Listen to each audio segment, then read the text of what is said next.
Hey guys, welcome back to my channel. Happy Tuesday. Although I find Tuesdays to be like stupid Monday, but in any case, stay encouraged, you guys. So, I wanted to share a story with you guys. Once in a while, I'll come up here and I'll do a story time. So, I want to talk to you guys about my fear of flying, and I want to encourage you guys to face your fears, okay? So, there is a point to my story. At the end, I just want you guys to just take what you can from it. But I know that it's been difficult for me, especially with having anxiety and everything like that. So, when I was a lot younger, I used to love to fly. I used to fight for the window seat. Every year, me and my family would go and fly to Puerto Rico. And I remember this was back when American Airlines was the ish, okay? They would give the little kids toys to play with on the plane, they would serve you dinner. This was back when the airlines was legit so cool. I remember I used to enjoy just running to my seat. I fought for the window seat. I loved looking out the window and just feeling like I was on top of the clouds. Now, as I've gotten a little older, when I was in my young teenage years, I experienced a lot of anxiety on this one specific trip. For the life of me, I do not know why I was so anxious this day, but this was the last time that I flew on a plane. I was in my early teens and I remember being on the plane and I remember being so extremely scared. I don't know if it was turbulence, I don't know what it was, but I just remember I did not take my seatbelt off. I was holding on to the armrest and I was so nervous that you can see the sweat dripping down the armrest. I was crying. I was holding rosary beads. Like it was really bad. Really, like I was uncontrollably crying. And I remember my mom just trying to calm me down, and she gets a little nervous flying. So I think I was kind of making her feel worse, but it was really, really bad. And I remember ever since then, I had not been on a plane in 15 years. Now, whenever I used to go to Puerto Rico, I used to always go see my grandparents. And I remember seeing my grandmother when she was sick before she passed. And then I remember seeing her at her funeral. And this was back when I was a lot younger. But I never got a chance to see her before she passed away.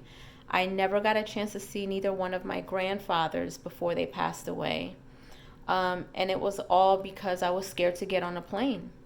And I had one grandmother left, and she was my favorite. She was my favorite grandparent out of all of them. And whenever we used to, I mean, I have so many great memories of her. I remember my uncle, who lived with her at the time, would always play the piano, and she would always have candy ready for me in those cracker jars. And nobody, it's one of those Puerto Rican things where you find the soda crackers, the big green tin can, and inside of there was no crackers, it was candy. And she always gave me some, and it was just, she was always my favorite. And I hadn't seen her or any of my family in 15 years because of my fear of flying. And I remember I was working at the salon. This was when I was older, probably about 7 years ago. And I remember getting a phone call from my dad telling me that my grandmother was on her deathbed. She was very sick, very ill.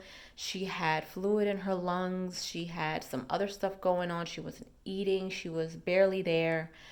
And this was my dad's mother. And this is my only living grandparent left. And I remember when I got that call, I don't know what it was, but I conjured up the courage to just, without hesitation, tell my dad, okay, well, I'm coming with you.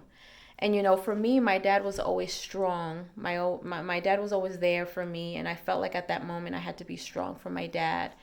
And so I this was the first time in 15 years that I was going to get on a plane, and I was so nervous. And I remember saying to myself, if I don't get on this plane to go see my grandmother, I am going to regret it. So I ended up going, and I was so scared. Even the drive to the airport was scary for me. And I remember while I was on the plane, like sorry for the movement on the phone. I'm not on a tripod. Um, I just remember being on the plane and just holding on to his arm and not taking my seatbelt off, holding on to a blanket I carried with me. I had my eyes closed, my body was trembling the whole time. At this point, I had major anxiety, so I was on medication. It was really, really bad. But what's crazy is that when we got there, all of my family, her sons, my uncles and aunts, they all flew to Puerto Rico to see her. And, you know, it was crazy because she was very, very sick. And when everybody got there, that same day that we all arrived, she was clear of everything and got discharged from the hospital. And so I remember thinking to myself, wow, like this is crazy. And you know how older people, they say that they know when they're ready to go. And I feel like, she kind of knew and just wanted to see everyone, because it was just crazy the way it went down. And I remember I was there for a week and I helped my grandmother come home. She was laughing, eating. We were joking around with her like it was the best time. And I remember when I left, I remember, kind of looking back and just having this gut feeling that that was the last time I was going to see her. And by the time we got to the airport, when we came back to the States, I turned my phone back on and I got a voicemail saying that she was back in the hospital. And ever since then, she wasn't the same. And she passed away a few months later. I did not go to the funeral because that is not how I wanted to remember my grandmother. I wanted to remember her the way that I saw her, which was smiling, laughing, eating, walking, being well enough to be entertained, And so I said to myself, this is ridiculous. I spent 15 years not getting on a flight because I was scared. I allowed fear to take away 15 years from a bond that I could have built with my grandmother, wisdom that I could have taken from her, conversations that I could have had with her that could have possibly molded me a little bit differently. And I regret doing that. I regret allowing fear to take over me for that long. And so after that, I ended up going on a vacation with an ex that same year. And I vowed to myself, I said, you know what? Every year I'm going to get on a plane and I'm going to go somewhere different. And we did. And every year got easier and easier. But then, after a while, we didn't go anywhere. So it's like the fear is kind of creeping back in a little bit. But I shared this story with you guys because I want you guys to be encouraged, and I want to encourage you guys to face your fears.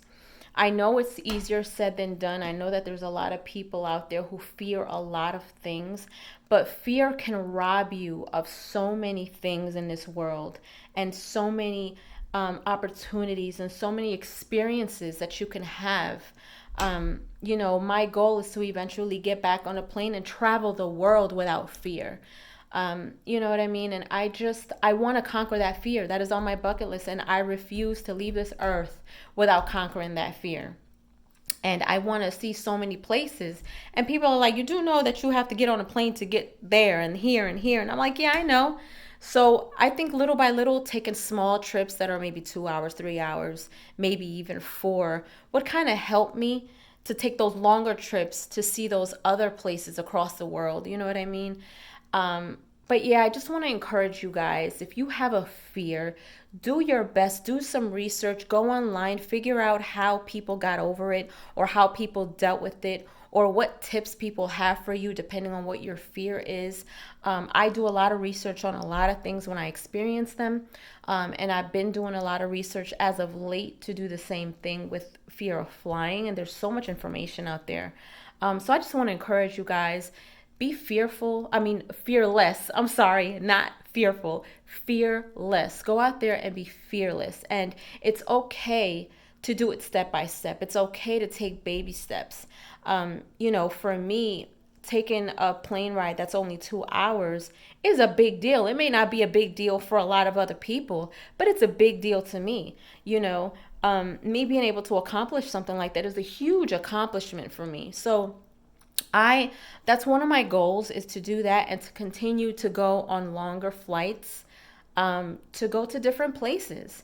So I just want to encourage you guys, be courageous, be fearless, face your fears, do some research, handle yourself so you can enjoy everything that this life has to offer. If you loved this video, please leave a comment below. Let me know what you think. If you feel comfortable, share your fears. If you've overcome them, let me know what you have done to do that.